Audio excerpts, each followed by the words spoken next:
Hi, I'm Irene Rubon-Keller, licensed psychotherapist and author of the book Foodaholic. Today we're going to be talking about food addiction. You know, the question that people often ask me is food addiction a real thing? Is there such a thing as being addicted to food? So people ask this because obviously we need to eat to live. So what's the difference between needing to eat to live and being a food addict? And actually there is a big difference between the two. If you have a food addiction, there will be certain foods that you feel that you cannot control yourself around.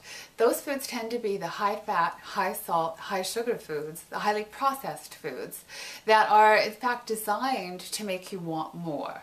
They're designed to make you be addicted to them.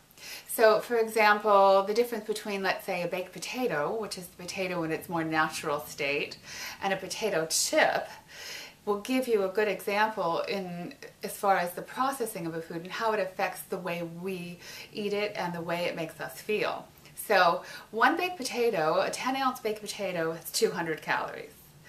1 ounce of potato chips is 150 calories. Very little food and highly addictive. It's very difficult to eat 1 ounce of potato chips, but it's not very difficult to eat one whole baked potato and feel satisfied.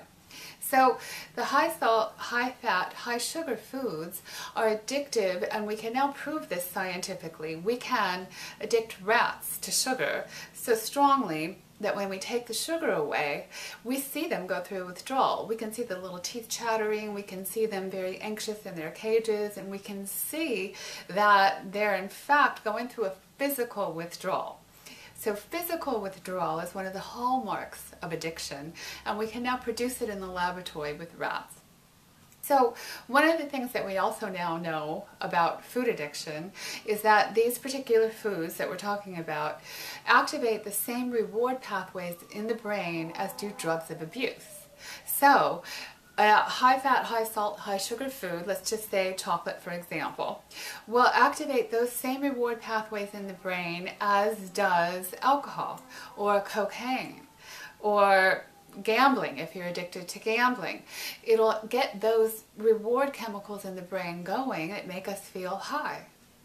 So we can actually get high off of certain foods if we have a predisposition to addiction and if those foods interact with our brain chemistry in such a way that causes us to get addicted. So if you'd like more information about food addiction and more specifically food addiction treatment, you can find it at www.foodaholic.net. That's www.foodaholic.net. And we're going to be talking more about how to deal with food addiction so that you don't have to be a victim of your cravings.